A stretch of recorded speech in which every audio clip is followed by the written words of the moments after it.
Fala pessoal, você sabia que uma onda ela pode anular uma outra onda através de um fenômeno chamado de interferência?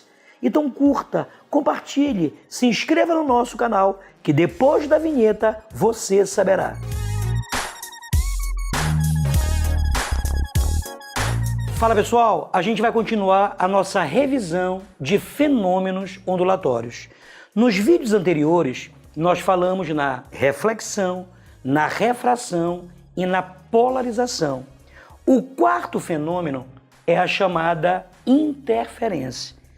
A interferência, ela nada mais é do que o efeito resultante da superposição de duas ou mais ondas. Então veja, nós temos aqui dois casos a considerar. No primeiro caso, os pulsos eles estão em fase, ou seja, nós temos uma corda e nessa corda você produz dois pulsos e esses dois pulsos eles estão se deslocando em sentidos contrários. Como aqui eu tenho uma crista e aqui uma crista, a gente diz que esses dois pulsos eles estão em fase. O primeiro pulso ele tem uma amplitude que eu vou chamar de A1, o segundo pulso ele tem uma amplitude que eu vou chamar de A2. Como eles estão se deslocando em sentidos contrários, esses dois pulsos eles vão se superpor. E na superposição, as amplitudes elas se somam. Só que depois dessa superposição, gente, cada pulso ele segue seu caminho como se nada tivesse acontecido. Esse continua vindo para cá com a sua amplitude A1 e esse continua indo para lá com a sua amplitude A2. E pessoal, quando as amplitudes elas se somam, a gente passa a dizer que a interferência ela é construtiva. Quando é que a interferência ela é construtiva? Quando os pulsos estão em fase. O que acontece com as amplitudes? Elas se somam e depois do cruzamento, cada um segue seu caminho como se nada tivesse acontecido. Tá certo? No segundo caso, os dois pulsos estão em oposição de fase. Então você tem uma corda e nessa corda você produz dois pulsos, como aqui é uma crista e aqui é um vale, então eles estão em oposição de fase. Como eles estão se deslocando em sentidos contrários, esses dois pulsos eles vão se superpor.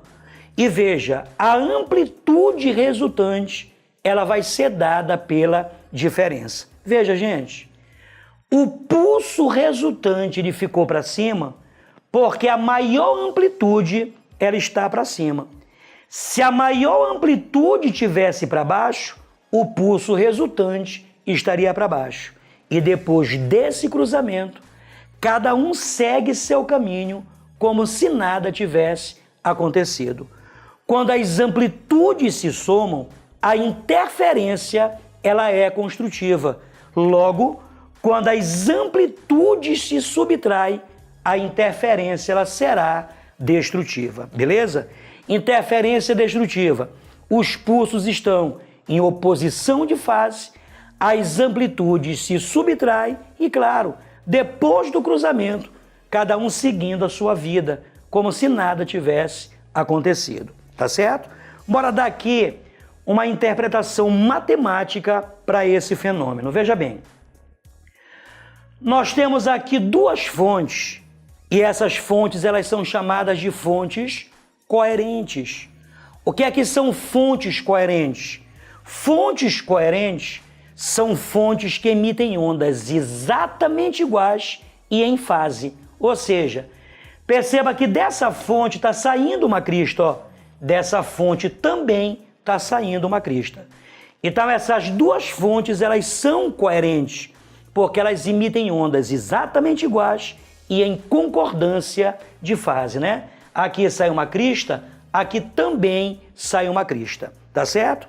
Então veja, olha o que acontece nesse ponto bem aqui, olha. Nesse ponto estão chegando duas cristas. Perceba que essas duas ondas estão em fase. Se elas estão em fase, ó, porque é vale com vale, ó. Se é vale com vale, elas estão em fase. Então as amplitudes aqui, elas vão se somar. Então veja, aqui está ocorrendo uma interferência construtiva. Então veja matematicamente quando é que ocorre uma interferência construtiva. Veja, qual é a distância de F1 para esse ponto, mas em termos de meio comprimento de onda. Veja, cada trocinho desse aqui, ó, isso aqui representa, ó, meia onda. Veja, uma onda inteira seria essa senoide inteira, mas aqui eu tenho daqui para cá, ó, apenas meia onda.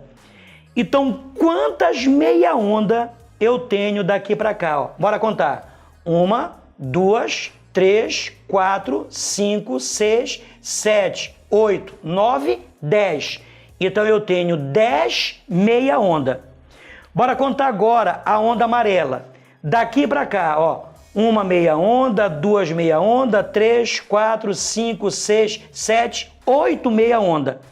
Então daqui para cá são 10 meia onda. Daqui para cá eu tenho 8 meia onda. Se daqui para cá é 10 e daqui para cá é 8, quanto é que dá aqui? 10 menos 8, 2. Então vai dar 2 meia onda. 2 meia onda. 2 é par. Por isso que a interferência ela deu construtiva. Então, quando o número que aparece aqui, onde eu te disse, ele é par, a interferência será construtiva. Tá certo? Olha agora aqui, ó. As duas fontes, elas são coerentes. Elas emitem ondas exatamente iguais e em fase. Veja, ó, aqui está saindo uma crista, aqui também está saindo uma crista. Mas bem aqui está ocorrendo uma interferência destrutiva, porque aqui está chegando uma crista e aqui está chegando um vale. Então eles estão em oposição de fase. As amplitudes se subtraem, a interferência aqui, ela é destrutiva. Bora ver matematicamente por que isso acontece. Daqui para cá eu tenho quantas meia onda? Bora lá. 1, 2, 3, 4, 5, 6, 7, 8, 9, 10 meia onda. Na onda amarela, daqui para cá, quantas meia onda? 1, 2, 3, 4, 5, 6, 7 meia onda. Daqui para cá é 10, daqui para cá é 7. 10 menos 7 é 3. Então aqui vai dar, ó, 1, 2, 3 meia onda. 3 meia onda. 3 é ímpar, por isso que a interferência ela deu destrutiva, tá certo? Então veja, gente, generalizando o que eu te disse, essa distância daqui para cá eu vou chamar de D1, essa distância daqui para cá eu vou chamar de D2.